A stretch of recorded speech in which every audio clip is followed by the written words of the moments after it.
Buenas tardes y bienvenidos y bienvenidas a ECO una noche más. La represión salarial o devaluación interna, según la retórica oficial, ha orientado la política económica de los últimos años. En el programa de hoy, en ECO, queremos analizar sus consecuencias. Ese retroceso salarial ha disminuido la capacidad adquisitiva de los trabajadores, lo que está en el origen de la fractura social que vivimos hoy en día, y al mismo tiempo ha agravado una crisis cuyo origen reside, entre otros, precisamente en esa desigualdad. Sin embargo, parecería que en la actualidad soplan nuevos vientos en materia de política salarial. Tenemos, por ejemplo, a Mario Draghi, el presidente del Banco Central Europeo, que defendía hace unas semanas la necesidad de que los salarios aumenten. Más recientemente, por otro lado, un editorial del diario El País apuntaba en esa misma dirección. Y hace tan solo unos pocos días el empresario Antonio Catalán desafiaba al sector de la hostelería precisamente con una propuesta de similares características. Quizás sea la debilidad y el carácter efímero del crecimiento actual lo que explique la aparición de estas grietas en el discurso oficial en instancias que hasta hace bien poquito defendían lo contrario. La cuestión que queremos plantear aquí hoy en ECO es si es posible una alternativa, una nueva estrategia de política económica que permita recuperar parte de lo perdido y que, además de dinamizar la economía, sirva para construir una sociedad más equitativa y, por tanto, más democrática. Nosotros, con este debate, queremos poner nuestro granito de arena y, como siempre, vamos a empezar con un vídeo introductorio donde vamos a ir viendo esas diferentes declaraciones y vamos a ir contrastando un poquito para enseguida dar pie al debate con unos invitados que nos permitirán ir tocando todos los temas que tenemos preparados hoy. Así que bienvenidos a ECO. Empezamos. Un trabajador que trabaje a jornada completa cobra como mínimo el salario mínimo interprofesional, que son 655 euros. La moderación salarial es fundamental, está detrás de lo que es este cambio de impresión y de imagen de la economía española, y yo creo que va a continuar y es muy bueno que continúe, estoy convencido que va a ser así. A eso hay que sumar los no crecimientos y sino decrecimientos de los funcionarios, de un 2.600.000 personas, funcionarios y empleados laborales, digamos, en la administración. Y después añadir los empresarios autónomos, las personas que trabajan autónomamente, y la suma de todo eso te da como resultado que el crecimiento de los salarios en este momento en España es muy plano, por no decir incluso puede ser negativo. Los salarios se han moderado en su crecimiento. Lo hacen, es que no es lo mismo caer que moderar el crecimiento, pero yo se lo explico a sus señorías cuando quieran, con una pizarra, incluso electrónica, si es necesario, señoría.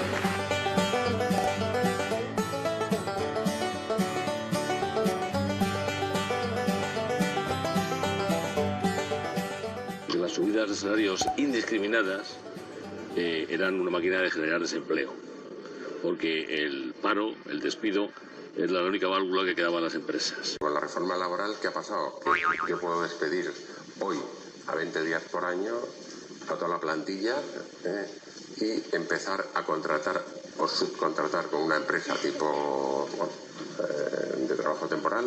Bueno, no de trabajo temporal, tipo ferrovial o cualquiera de estas, o entre canales, no puede valer todo. O sea, yo prefiero, si tenemos que ganar más dinero a base de sacrificar al personal, prefiero que ganemos menos dinero.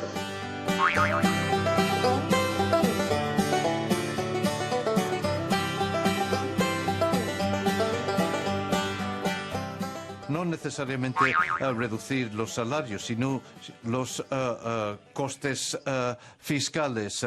Y esto tiene un efecto multiplicador sobre los menos remunerados. Since when I was here last year, the prospects are better. The second point is that this reflects great efforts by Spanish society.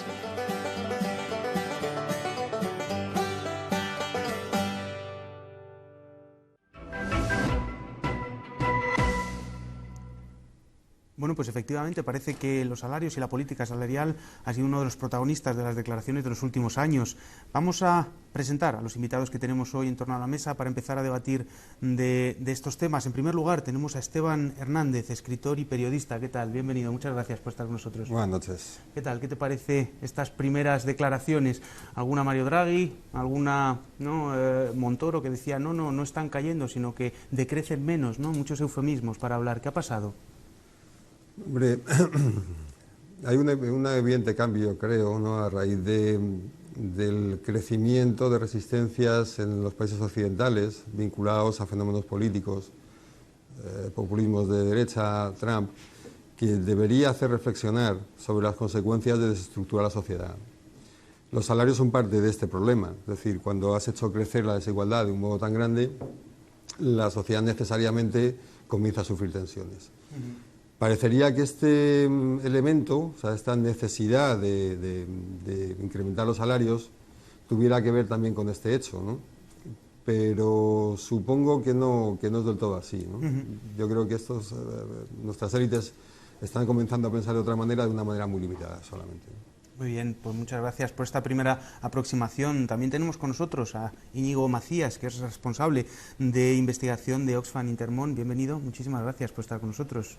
Buenas noches, gracias. Y además habéis publicado hace bien poquito un estudio que apuntaba en torno al impacto que ha tenido esta caída salarial, ¿no? Sí, bueno, como muchos de nuestros espectadores y vosotros nos conocéis, de Oxfam Intermón estamos trabajando mucho sobre cuáles son los fundamentos o los determinantes de la desigualdad, y uno de ellos principalmente son los salarios, pues constituyen la principal fuente de renta de familias y hogares. Y entonces hemos hecho un análisis analizando un poco cuál ha sido el impacto de la crisis económica en España en la distribución salarial en España, ¿no? Y entonces hemos visto que los salarios que más han soportado esa famosa devaluación salarial o como comentaba el ministro, esa leve menor crecimiento de los salarios, pues han sido los salarios más bajos los que han visto caer sus salarios en torno a un 28% durante el periodo de crisis, ¿no? O sea que son los salarios más bajos los que han soportado esta devaluación salarial.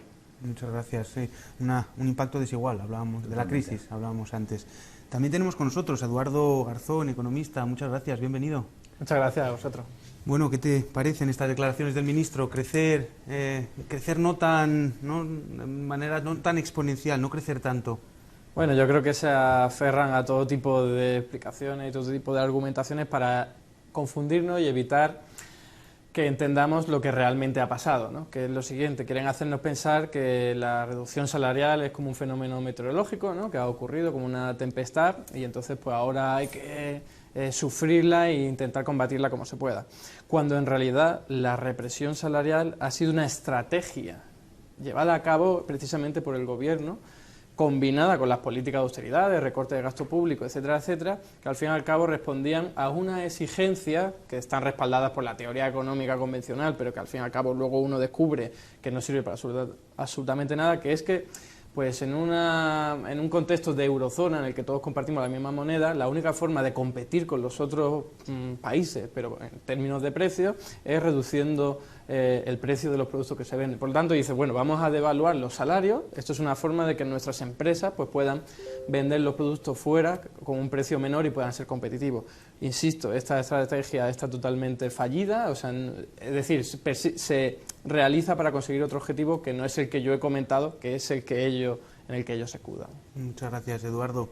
Y también tenemos a Virginia Hernández, profesora de Economía de la Universidad de Alcalá. Bienvenida, muchas gracias por estar con nosotros. Muchas gracias por invitarme. Una primera aproximación a este impacto de la crisis en los salarios. Bueno, pues más allá de los titulares, que yo he intentado resumirlos, pero es imposible porque cada uno dice una cosa que la pilla de aquí y la lleva para allá.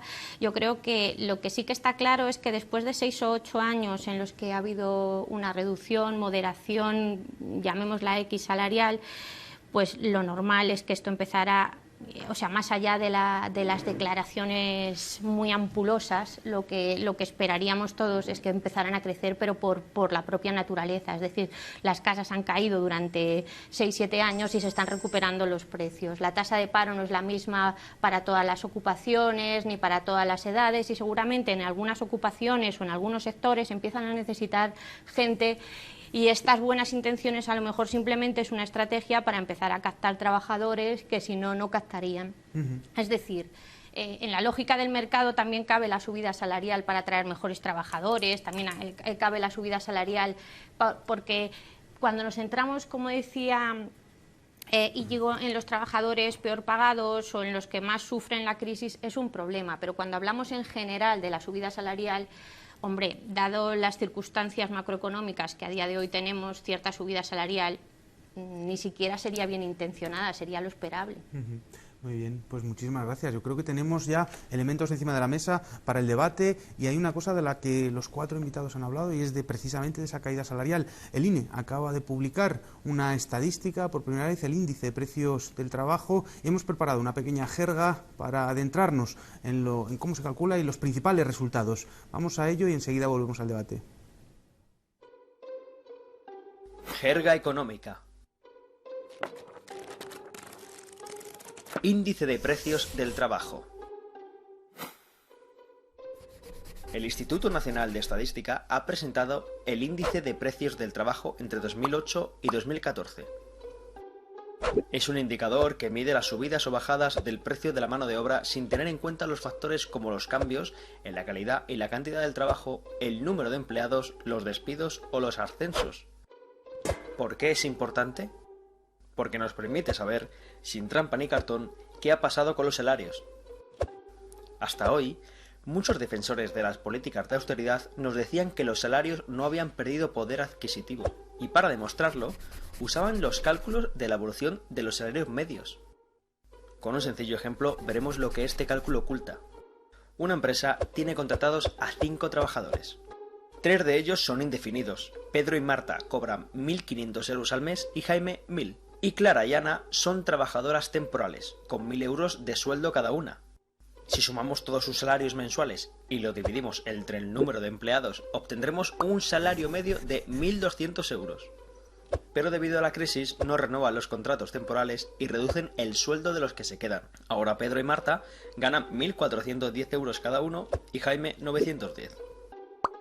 Magia. Según esto, el salario medio ha subido un 3,6%, pese a que Clara y Ana ya no cobran nada, y los 3 que se quedan han perdido entre un 6 y un 9% de su sueldo. Entonces aparecen los profesionales del INE y nos muestran mejor la realidad. Así lo calculan. Cogen lo que ganaban ahora Pedro, Marta y Jaime, restan lo que ganaban antes los 3 y calculan solo la subida o bajada de los sueldos de los trabajadores que siguen en la empresa. Ahora sí, los salarios de Pedro, Marta y Jaime han bajado un 6,7 de media. De Clara y Ana no se sabe nada, han salido del campo de visión de las estadísticas salariales.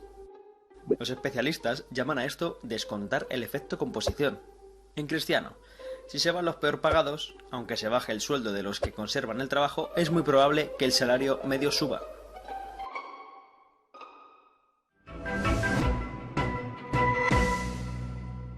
Muy bien, pues preciosa esta jerga donde nos explicaban algunas de las triquiñuelas que han utilizado para decir o defender que no habían caído esos salarios. Virginia, ¿es verdad que no han caído o es verdad que han caído tanto como dice el INE? ¿Qué tipo de medidas podemos decir, cómo podemos apreciar esa caída salarial? A ver, yo que soy economista laboral, pues un salario medio no es más que eso, un salario medio. Entonces, como habéis narrado en el vídeo, el problema de esta crisis, aparte de la caída salarial, lo que ha podido ampliar la brecha más no es exactamente la caída salarial, sino la ausencia de rentas con todo lo que conlleva.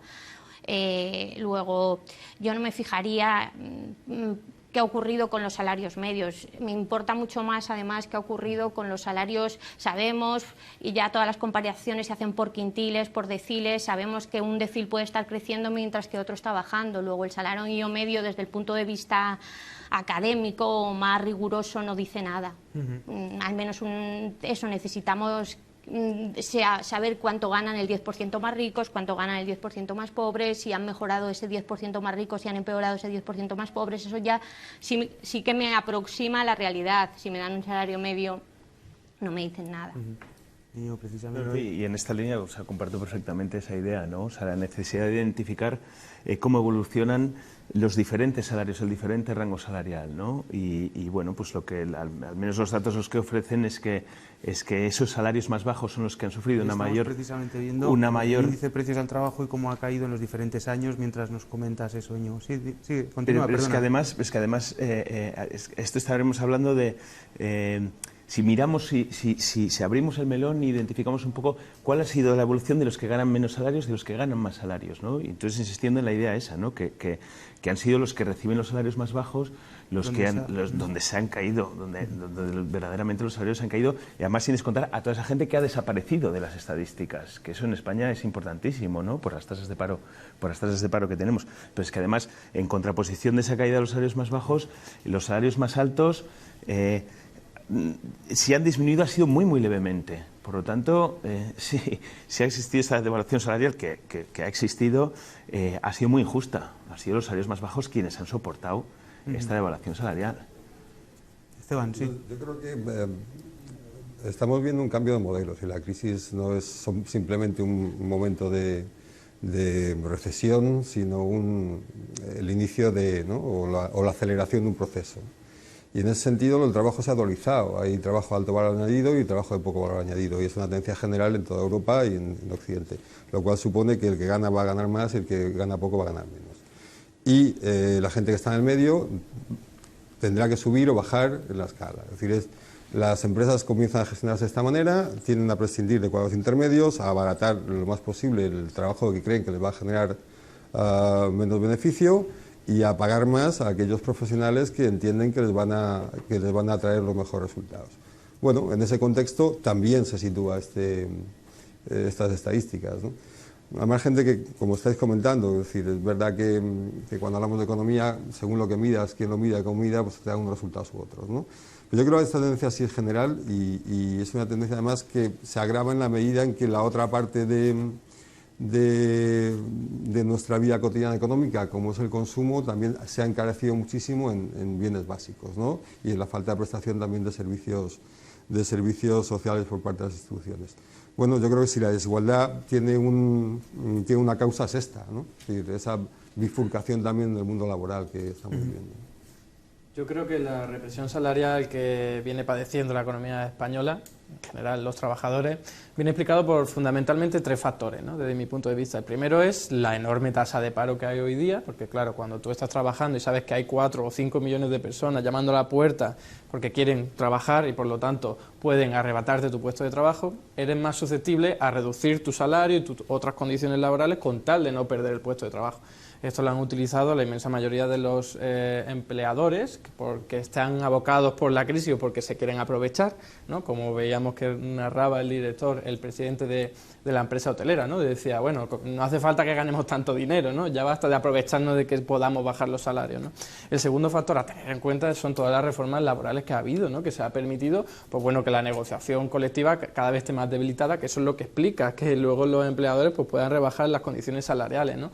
Y hablar también evidentemente del abaratamiento del despido, improcedente, procedente, etcétera, etcétera, ¿no? Y el último factor que hay que tener en cuenta es el que está oculto y ni siquiera aparece en lo que ha recogido la jerga económica, ¿no? Y es todo ese fraude laboral que hoy día existe, que tampoco aparece en las estadísticas, ¿no? Horas extraordinarias que se realizan y no son pagadas.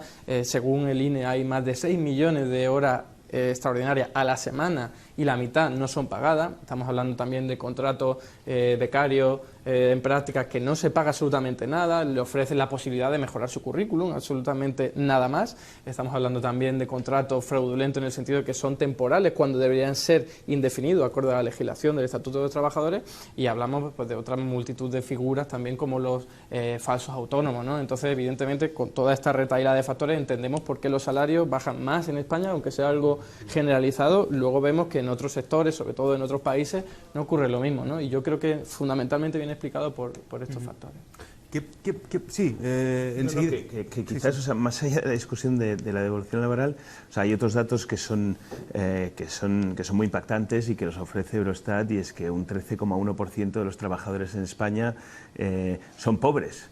Y esta es una estadística que hemos visto crecer a lo largo de los últimos años. O sea, 1 de cada 10 personas con trabajo en España no alcanza a tener un ingreso digno. Mucho más alto en la población joven, además. Muchísimo más alto en la población joven. O sea, nos sitúa a España, me parece que era en el 4º puesto en toda Europa con mayor proporción de trabajadores pobres. O sea, que estamos llegando... O sea, España ha llegado a una situación en la que tener un trabajo no te garantiza que salgas de la pobreza, que puedas satisfacer tus necesidades básicas, ¿no? O sea, que quizás la discusión de... Antes tampoco ocurría, lo que pasa que ahora el porcentaje de trabajadores pobres es mayor, ¿no? Pero quiero decir que antes de la crisis era el 12% también de trabajadores pobres. ¿Y qué impacto ha tenido esta caída salarial o esta represión salarial de la que estáis hablando en el endeudamiento familiar que conocimos pues previo a la crisis, ¿no? Quiero decir, este crecimiento con endeudamiento, en fin, ha tenido o ha podido existir, entre otras cosas, por esta incapacidad, ¿no?, de los trabajadores de poder alcanzar o satisfacer sus necesidades con los salarios, y han tenido que acudir al endeudamiento, que ha sido, entre otras cosas, una de las causas de la crisis, ¿no? Virginia. Bueno, es que esto es un poco complicado, porque yo, por ejemplo, que he vivido en Alemania, lo del endeudamiento, también los bancos aquí dan posibilidades de endeudarse que en otros países no existen. O sea, y eso también crea hábitos de consumo que a lo mejor en otros países no existen. Pero es que yo, de todas formas, creo que con todos estos, o sea, yo he ido apuntando cosas y cada vez nos vamos alejando un poco más de lo que era el tema central. O sea, la tasa de paro es el ejército de reserva, quiero decir, y a mí no me sorprende que haya gente viviendo por debajo de la pobreza si aún tenemos un 20% de paro. Quiero decir, el modelo más conservador y el modelo más de libre mercado considera que la tasa de paro, pues efectivamente va a actuar como un susto muerte. O sea, ¿usted qué prefiere, ganar poco o estar parado? De hecho, es que ni toda la reforma que se hizo de los ERES, en un estudio reciente que hemos hecho, porque tú decías, los propios trabajadores han aceptado en grandes compañías automovilísticas y demás reducir su salario vía reducir las horas y los días trabajados, porque era eso o nos llevamos la producción de no sé qué modelo a otro país. Entonces, claro que todas estas cosas han contribuido a que se reduzcan los salarios, pero es que tenemos un mercado muy disfuncional y en el que todo este tipo de cosas no se ha hecho nada para solventarlas. Todavía no tenemos políticas activas de empleo que vayan a afrontar esta tasa alta de paro, analizando los diferentes elementos que están influyendo para que esa tasa de paro sea tan persistente. Y tú dices, somos el 4º país de Europa en pobreza, somos el 2º en tasa de paro. Es mucho peor estar parado que ganar poco. No digo con esto, no estoy justificando, cuidado, estoy diciendo qué triste es tenernos que mover entre susto y muerte. Y luego habláis del abaratamiento del despido, del fraude laboral. ¿Por qué la supervisión del fraude es tan escasa? ¿Por qué la supervisión de si se cumple con los contratos es tan escasa? O sea, es meter en el mismo saco a todos los empresarios, y me imagino que algunos realmente lo han pasado mal, otros directamente se han forrado porque no hay una supervisión seria.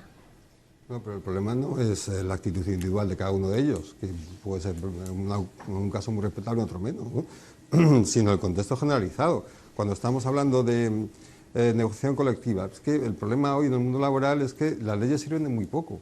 Y tú acabas de citar un ejemplo. Si la opción es me llevo la fábrica de aquí o aceptáis esto, desestructuras todos aquellos mecanismos de negociación que podían ponerse en la mesa para hablar más o menos de igual a igual. Bueno, estamos en un contexto en el que las leyes cada vez sirven de menos para que tienen el poder de evitarlas. Y los impuestos son un ejemplo clarísimo. Y eso ocurre también en el mundo laboral. Con lo cual dices... ¿Va a poder evitar las leyes que se deslocalicen las empresas? Te estoy diciendo que precisamente sí se puede evitar. ¿Cómo no se va a poder evitar mediante una ley muchas cosas? Es decir, el problema no es eso, el problema es que hoy las leyes no están pudiendo evitar nada de esto. Y como no están pudiendo evitar, tienes un poder de negociación mucho mayor que hace la norma de cada país mucho más irrelevante. Entonces, a lo mejor lo que tenemos que empezar a ver es el tipo de sociedad que queremos y hacia dónde nos estamos dirigiendo, imponer las estructuras para ello, porque si nos ceñimos a una sociedad tan desigual, la desigualdad es fundamentalmente poder. Y cuando el poder es tan grande, uno impone las condiciones al otro, no negocias nada. Pero entonces pongamos el foco sobre lo realmente importante, pongamos el foco sobre la redistribución y no nos desviemos hacia la deslocalización, que eso va a ocurrir porque el capital se mueve hacia donde quiere. Eso no va a impedir una ley. Lo que sí que puede impedir la ley, y no ha hecho nada para impedirlo, es, por ejemplo, que además genera, porque la desigualdad es mala como foto fija, pero es mucho peor cuando permanece. Y una cosa de la que no hemos hablado es, salen informes en los que año tras año nos dicen que los resultados tienen mucho que ver con la renta familiar, con la posición socioeconómica de los hogares, y nos parece lo normal, nos parece irrelevante, porque no tenemos... Y esta brecha que ha ocurrido durante estos años, la mayor incidencia en el largo plazo la va a tener vía la falta de formación o educación que han tenido los hijos de esos hogares, porque no hay una política pública de educación que intente paliar esa desigualdad a largo plazo. Políticas públicas, no leyes. O sea... La cuestión es que es cierto que todos estáis hablando de lo que ha ocurrido, pero muchas de las declaraciones de los actuales gobernantes, del gobierno que se ha formado hace bien poco, es que precisamente ha sido por esta represión salarial que España ha podido ganar competitividad y ahora mismo estamos creciendo. Esta es una de los mantras que están repitiendo sin parar y, de hecho, entre otras cosas, es una de las cuestiones que les ha permitido, ¿no?, ganar el gobierno, las condiciones favorables aparentemente a la economía. ¿Es fruto de la austeridad, de la represión salarial, Eduardo? Bueno, yo no creo que hayan ganado las elecciones porque la gente haya dicho, pues somos más competitivos, ¿no? Yo creo que ha sido respuesta de otros factores, ¿no? Pero en cualquier caso, tajantemente no, o sea, no tiene absolutamente nada que ver que la economía española se haya recuperado un poco en un ambiente macroeconómico favorable con la represión salarial que ha sufrido la clase trabajadora, ¿no? De hecho, es más, ha sido un lastre para la actividad económica, me explico. Nos han intentado vender que había que bajarse los salarios para luego que nuestras empresas pudiesen a su vez bajar los precios de sus productos y vender fuera, y nos damos cuenta de que solo 1,4% de las empresas españolas venden sus productos fuera. Y si cogemos las que lo han hecho alguna que otra vez, llegamos al 4%, 4,3%. Por lo tanto, ¿qué ocurre con el resto? El resto que venden dentro, ¿no?, que venden sus productos dentro, y la gente que se los puede comprar cada vez tiene menos salario porque están en el paro, porque tienen menos renta, etcétera, etcétera, ¿no?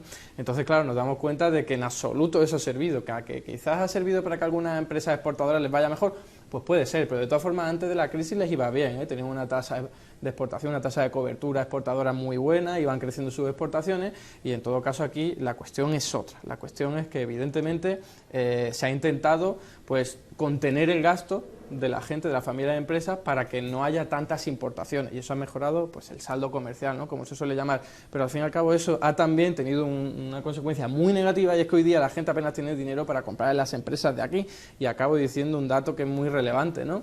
Se le pregunta en el Banco Central Europeo, hay una encuesta que va preguntando a las empresas y dice, oye, ¿cuáles son vuestros principales problemas? El principal problema de la mayoría de las empresas es que no tienen suficientes clientes. Y si cogemos la encuesta del Instituto Nacional de Estadística, vemos que el 94% de todas las empresas responde a la pregunta de ¿por qué no has contratado a nadie? Responde lo siguiente: no me ha hecho falta, no porque tengan los salarios más elevados, porque no puedan competir internacionalmente con otras empresas, es porque no le ha hecho falta contratar a nadie, ya que no tienen gente yendo a su establecimiento, a su empresa para comprar sus productos, ¿no? Un apunte rápido, es que muchas veces la economía se mueve una especie de fórmulas mágicas, yo bajo los salarios, con lo cual se contrata más gente, no, y este es un ejemplo de que no, pero al final acaban dibujando un panorama conforme a las creencias previas, pero no responde a la realidad. El crecimiento que estamos viviendo, ¿a qué responde? Si no, ¿ha tenido algún impacto la caída de los salarios o no ha tenido ningún impacto? ¿O cuál es la naturaleza del crecimiento? ¿No tiene nada que ver? Es una pregunta que lanzó. Quizás no conteste esa pregunta, pero retomando un poco, o sea, la idea esta de bueno, que ganamos competitividad, ¿no? y que ahora parece que ya estamos en la senda, con una tasa de paro del 20%, con las 600.000 familias, 700.000 familias en las que ningún miembro tiene ningún ingreso, creo que decir que ya estamos en la senda adecuada, vamos, creo que queda muchísimo por avanzar y por asegurar que este crecimiento económico que haya sea inclusivo.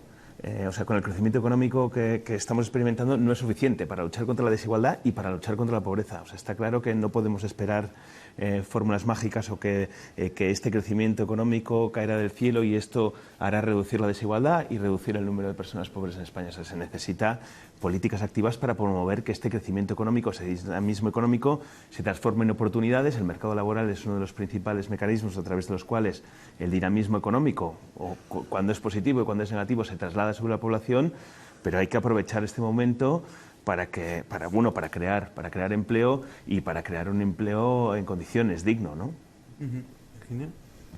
No sé, Irlanda también está creciendo, quiero decir, países que se dieron una gran torta como nosotros, por decirlo pronto y rápido, también están observando esta recuperación. Somos países relativamente pequeños que no marcamos solo tendencias, en parte tiene que ver con lo que hemos hecho, pero en parte tiene que ver con el entorno que nos rodea.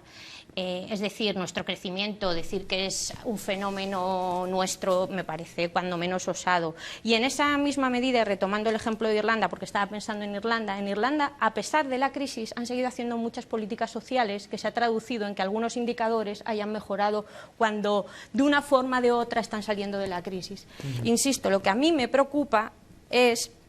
Podemos asumir que tener un 20% de paro o tener un 15% es propio nuestro. Podemos asumir que tener un fracaso escolar de no sé cuánto es inherente a nosotros. O podemos asumir, más allá de las leyes, que necesitamos todo un programa de redistribución que tenga en cuenta esta gente que se ha quedado fuera durante la crisis y que le va a costar mucho volver a entrar. Porque que el país en media crezca, como hemos dicho antes, no quiere decir que todo el mundo crezca.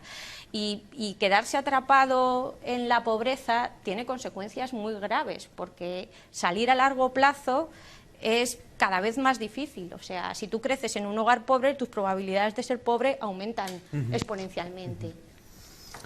Bueno, pues yo creo que esta primera parte del programa nos ha servido para darnos cuenta o hablar un poquito del impacto de la caída salarial, pero queríamos dedicar la segunda parte a ver esas posibilidades, a inyectar un poco de optimismo en la mesa y ver si es posible revertir esta tendencia que hemos experimentado y que nos han estado comentando los invitados. Es decir, ¿se pueden incrementar los salarios? Es la primera pregunta. ¿Es posible hacerlo? Entiendo que de vuestras intervenciones es deseable hacerlo, pero ¿se puede hacer en estos momentos? La pregunta la lanzo a la mesa.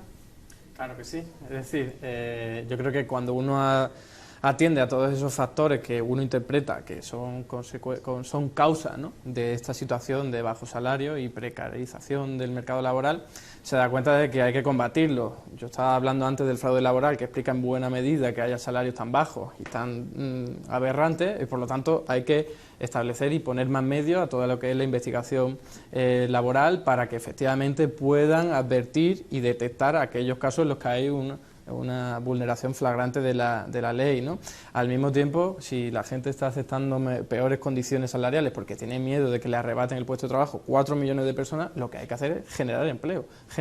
Y aquí no me sirve la retórica del gobierno que dice ¿estamos creando empleo o se está creando empleo? No, un momento. Si hay 4 millones de personas y las empresas privadas no los contratan, no me parece que sea un problema de formación, como quizá se ha podido mencionar aquí en la mesa, porque hay arquitectos, hay médicos, hay de todo tipo de cualificaciones muy avanzadas que se están yendo fuera del país. A mí me parece que lo que ocurre es que sencillamente a los empresarios no les hace falta trabajo, ¿no? Y vuelvo a hacer referencia a la encuesta del Instituto Nacional de Estadística. Dice, el 94% de las empresas dicen no contrato porque no necesito trabajadores. Por lo tanto, si las empresas privadas no lo van a hacer porque la economía está muy endeudada, ¿no?, la familia de las empresas, las propias la familia y también las propias empresas, etcétera, etcétera, lo que hay que hacer es generar empleo desde el ámbito público, que es el único capaz de decir, no hace falta que esto sea rentable económicamente y además a corto plazo, sino que se puede hacer de otra forma. Y como hay 4 millones de personas que pueden, saben y quieren trabajar y al mismo tiempo muchas necesidades sociales, ecológicas, culturales por ser cubiertas, lo único que hay que hacer es vincular eso, ¿no? Y evidentemente generando un empleo de estas características, está consiguiendo que la tasa de paro se reduzca y por lo tanto el miedo de la gente a perder su puesto de trabajo se reduzca y con ese proceso también las posibilidades de perder condiciones salariales y laborales. Esteban. Hombre, ¿es necesario que suban salarios? Sí, ¿no? Sería conveniente también, ¿se va a hacer? No. Yo insisto en que estamos en un momento de transición de un sistema a otro y lo que nos ofrece el futuro, bueno, los informes que se pueden leer es que en 15 años, 10-15 años va a desaparecer buena parte del empleo porque va a ser automatizado.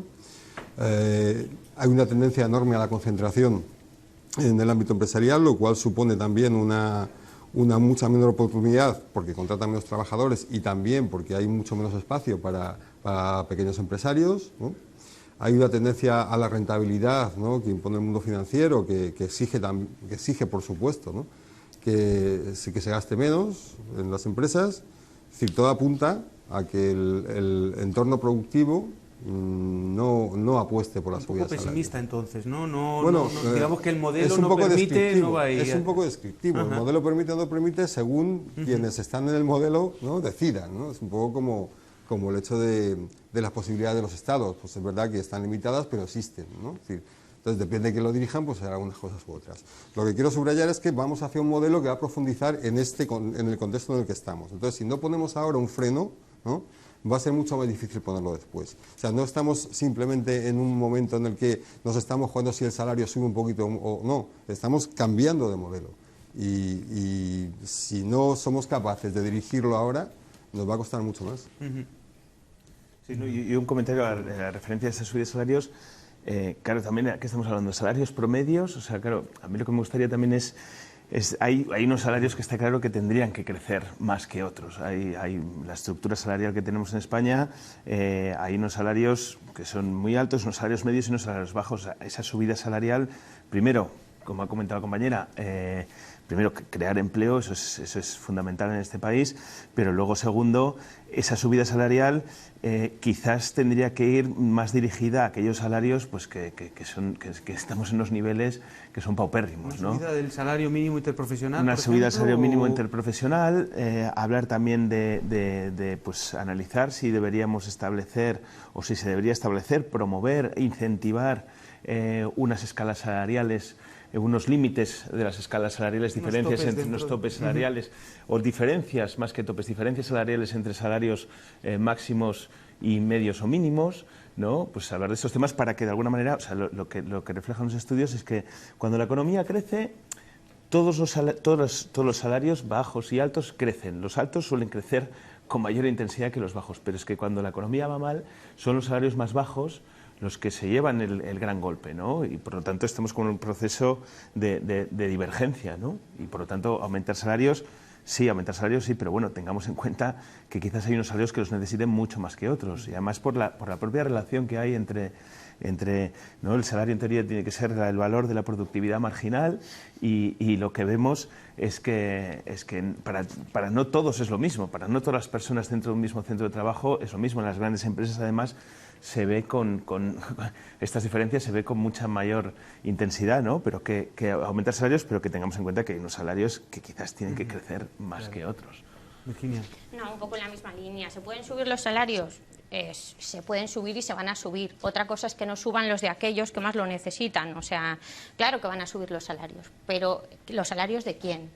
Entonces, si lo que realmente nos preocupa son los aspectos redistributivos, lo que deberíamos es poner el foco directamente en políticas redistributivas y llamarlo así directamente, porque... ¿Cómo cuáles? ¿Políticas redistributivas exactamente qué tipo? Desde el ex ante, asegurarnos que realmente las oportunidades son para todos iguales a la hora... O sea, lo que estamos hablando aquí, se está hablando de un cambio de modelo, los autores americanos ya lo han detectado para Estados Unidos, un grupo de trabajadores donde los salarios crecen y sus condiciones mejoran, y un grupo de trabajadores quizá también poco cualificados donde los salarios decrecen pero mantienen puestos de trabajo. Y lo peor quizá a la mitad, todos esos trabajos que antes eran medios y que van a desaparecer por la propia mecanización.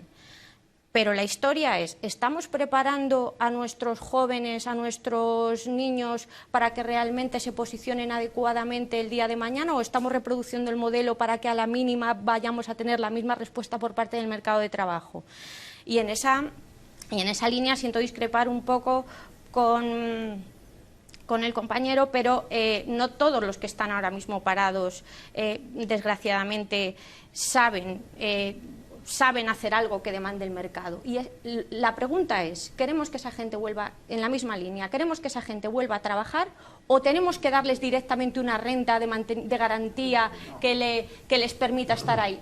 Un segundo, que ya termino, porque quiero decir, más carreteras no necesitamos. Creo que ha quedado claro los últimos días que más carreteras no necesitamos, y como eso podría enumerar otra serie de cosas y gente que se dedicaba a hacerla. Y esta gente no tiene fácil la transición a otro trabajo, pero tenemos la obligación, la asumimos como sociedad, de darles a esta gente una salida, o les dejamos en el limbo porque no tienen la edad de jubilación, tampoco tienen la edad de... Eso es lo que me pregunto. Y si nos basamos en aspectos redistributivos, el salario mínimo no nos sirve, porque hay gente que ni salario mínimo ni nada. Pero precisamente por eso a la gente que peor cualificación tiene, que no consigue un puesto de trabajo en el mercado, si le da formación tampoco va a resolver el problema, va a ser un parado muy formado, pero va a seguir siendo parado. Entonces, la respuesta a la pregunta que hacía, yo respondía de la forma lo que lo estaba haciendo antes. Si hoy día tenemos tantas necesidades por cubrir, porque hay, quizás reparar o construir carreteras no sea una de ellas, pero sí cuidar a niños y niñas, cuidar a ancianos, cuidar a adultos dependientes. Tenemos en Madrid, por ejemplo, listas de espera brutales de personas que quieren acceder a un servicio público de cuidados para sus niños, sus niñas, sus adultos dependientes, ancianos, etcétera, etcétera. Entonces, esos servicios de cuidados ni siquiera requieren una elevada cualificación, por supuesto que la requieren, pero ahí tiene que estar la formación.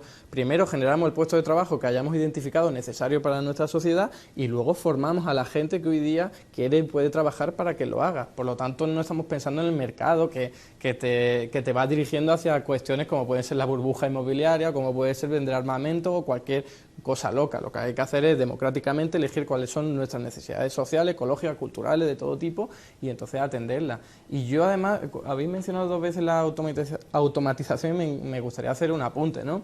No es para nada, desde mi punto de vista, un factor que explique el desempleo ni en España ni en ningún otro sitio, al menos a día de hoy, ¿no? Porque cuando uno va a ver qué economías son las que mayor densidad robótica tienen, se da cuenta de que son las economías con unas tasas de paro de las más bajas del planeta, ¿no? Me estoy refiriendo a Singapur, a Japón, incluso Alemania, e incluso Estados Unidos, ¿no? Entonces vemos que evidentemente el problema de la automatización quizás si lo es en el futuro, no en la actualidad, ¿no?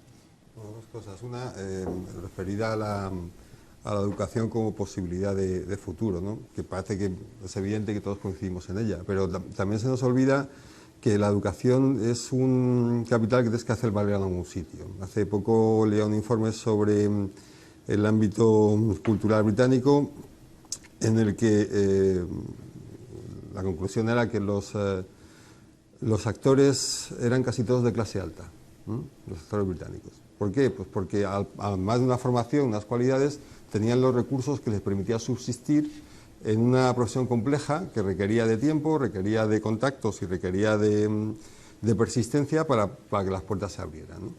Bueno, había gente muy cualificada, pero no tenía esos recursos adicionales.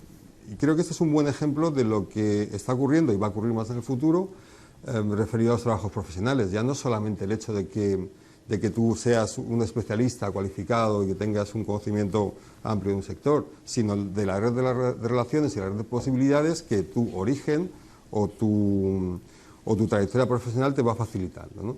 Y eso no se soluciona con más formación o más educación, ¿no? Es decir, no necesariamente metes en el empleo a más gente. Sobre todo porque, insisto en la idea, es decir, este tipo de trabajos también, si seguimos por esta dinámica, va a haber menor número de puestos de trabajo cualificados en el futuro, ¿no? Desde luego que la automatización no se explica hoy, o sea, no puede explicar España hoy, porque es verdad que también los países más automatizados son los que tienen una mayor carga productiva, etcétera, ¿no? Pero al margen de esto, sí puede ser el escenario de mañana. ¿Por qué? Pues porque están hablando de grandes planes para automatizar el servicio médico, por ejemplo, ¿no? O sea, no hablamos están hablando de grandes planes para que los conductores de camiones sean todos autónomos y todo esto. Bueno, es una posibilidad de futuro, no es una certeza, pero insisto, más allá de lo que esto pueda ocurrir o no, la tendencia general en el ámbito productivo es a bifurcar, a que haya menos puestos de trabajo y a que haya muchas más diferencias entre unos y otros. La automatización lo que hace es incrementar ese proceso, ¿no? Bueno, insisto, yo creo que al final el problema es qué tipo de sociedad vamos a crear, porque yo sí creo que, hablando del salario mínimo, solucionas un problema coyuntural, pero necesitamos mucho más dinero en el sistema, necesitamos mucha más gente que produzca y mucha más gente que consuma para que la economía, ¿no? Entonces, funcione. Con lo cual, si no hacemos eso, si no giramos la economía hacia otro lugar, ese tipo de medidas son útiles, pero no solucionan el problema de fondo. Bueno, y en ese girar la economía, una pregunta que sí me gustaría haceros dentro, y sabiendo que estamos inscritos en un proceso de integración que es la Unión Europea y que marca ciertas reglas y que, entre otras, marca la política fiscal que se tiene que aplicar en España, ¿cabría algún tipo de medida a nivel europeo de este tipo, de salario mínimo europeo o de incrementos salariales coordinados en la Unión Europea? ¿Es posible algún tipo de ese escenario o es un escenario completamente imprevisible dentro del futuro cercano?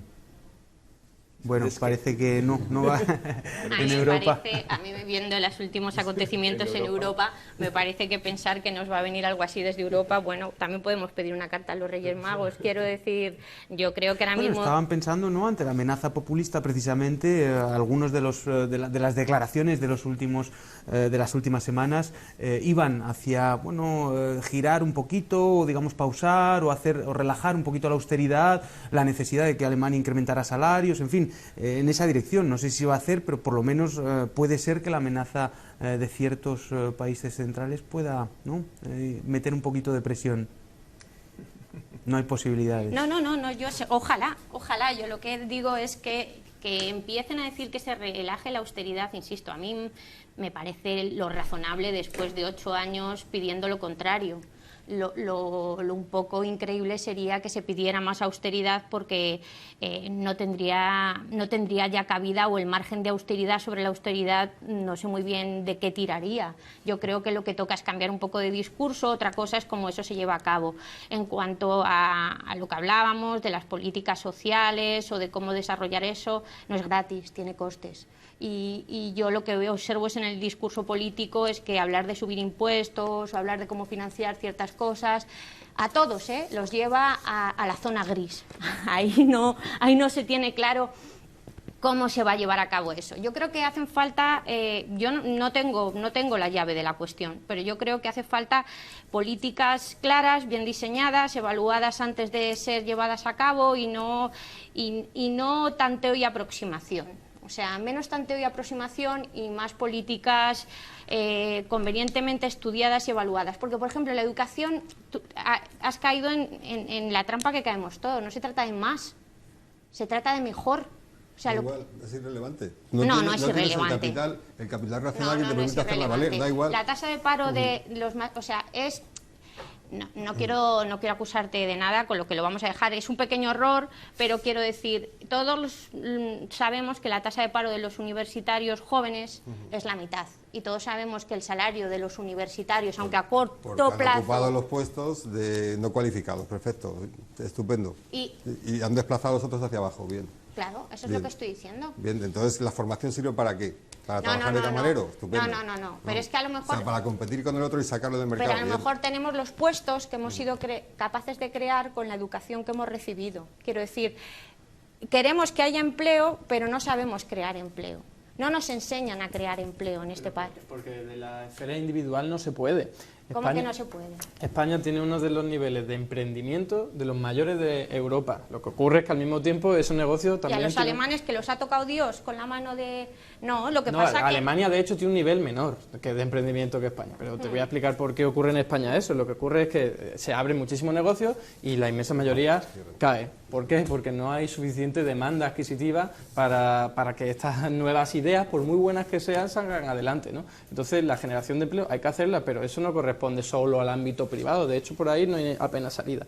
Lo que hay que hacer es, como yo decía, de alguna forma democráticamente identificar las necesidades que hoy día hay, que existen y no son pocas, y a partir de ahí crear los puestos de trabajo. Yo, a tenor de la pregunta que hacía Iván, que dice, desde Europa, ¿qué se puede hacer? Bueno, yo lo del salario, la verdad que me parece muy difícil de configurar, ¿no? Con calidades de vida y precios diferentes tan diferentes en los países. Pero sí se me ocurre una forma. Si hoy día de llevar a cabo este tipo de políticas, ¿no? Al menos, que es, si hoy día el Banco Central Europeo está creando 80.000 millones de euros cada mes de la nada, porque crea el dinero y lo que hace es comprar activos financieros a los inversores financieros, ¿por qué no dedica ese nuevo dinero que crea a generar puestos de trabajo y a financiarlo? Y eso lo podría hacer en torno a toda la eurozona, y yo creo que sería una medida muy potente. Lo piden premios Nobel, lo pide el Parlamento Europeo también. Lo que ocurre es que, bueno, pues la ideología de la eurozona pues no va por ahí. Para el pueblo, ¿no? Es expansión cuantitativa para el pueblo. Financiación monetaria directa lo llaman. Pero es sorprendente lo que comentabas, porque es cierto que en un contexto de inestabilidad y con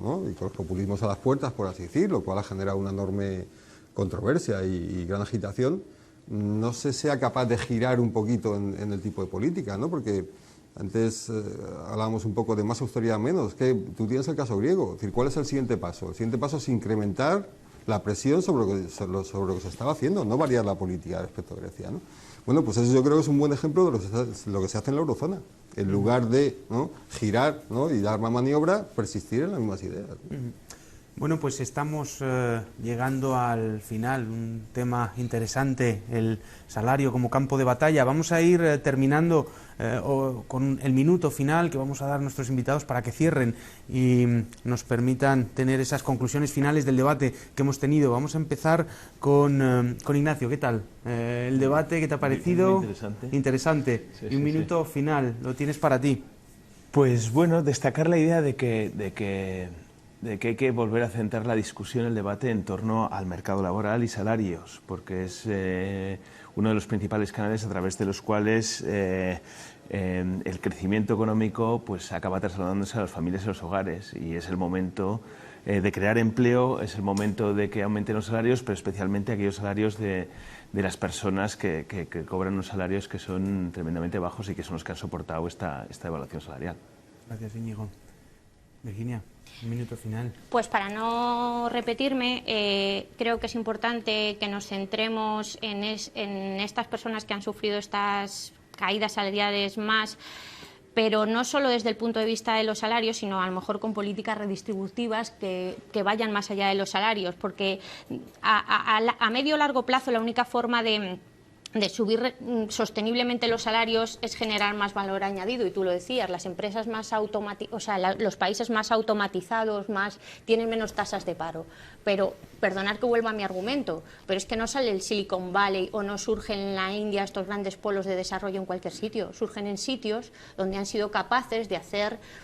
No sé cómo se hace, no digo que sea la panacea de todo, pero obviamente si somos capaces de crear una sociedad que sea capaz de producir algo que conlleve mayor valor añadido, nos va a resultar más fácil subir los salarios que si tenemos que hacerlo generando algo que apenas genera valor añadido. Muchas gracias, Virginia.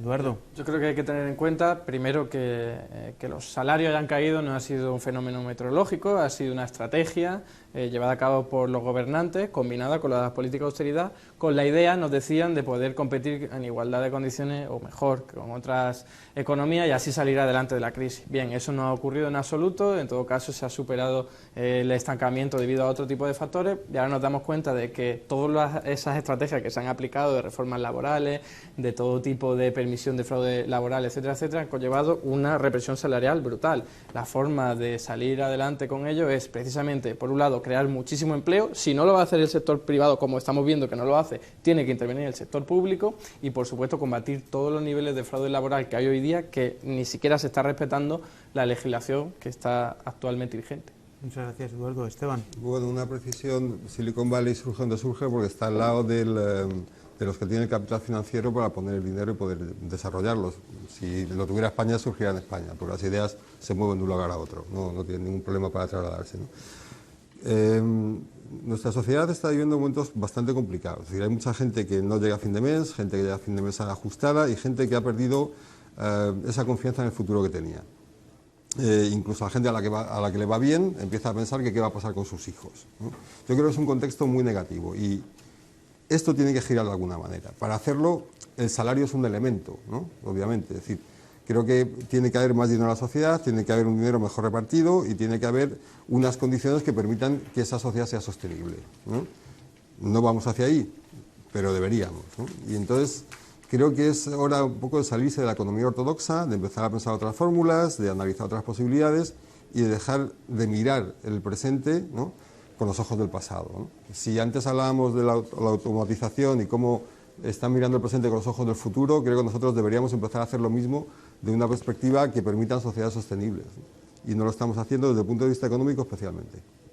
Muy bien, pues muchísimas gracias, Esteban, Eduardo, Virginia, Íñigo, muchas gracias. Un placer haber estado con vosotros. Hemos aprendido un montón, yo creo que tenemos un montón de elementos de análisis para entender la situación y para entender cuáles son las vías donde se puede o por donde puede caminar la economía en los próximos tiempos. En cualquier caso, nosotros, como siempre, no queríamos acabar sin recomendar un par de libros. El primero de ellos es precisamente de uno de nuestros invitados, Esteban Hernández, Los límites del deseo, de la editorial, lo tenía aquí, Clave intelectual. Bien, un libro en el que a modo de ensayo nos permite entender muchas de las claves de las que hemos hablado aquí. El segundo de los libros, queríamos también recomendaros Metáforas para entender la crisis y no volver a repetirla, de Editorial Sin Fronteras, para comprender la pobreza, sus causas y mecanismos. También una de las cuestiones que hemos estado hablando aquí, el impacto de los salarios en la pobreza, pues también otro elemento de análisis que podéis tener aquí. Nosotros nos despedimos, este es el último Eco de 2016 y nos despedimos hasta la próxima temporada, donde vendremos con más novedades, más programas, más temas, siempre con una mirada crítica para sacar los colores a la economía, y aquí estaremos una vez más en Eco. Muchísimas gracias y a difundir el programa.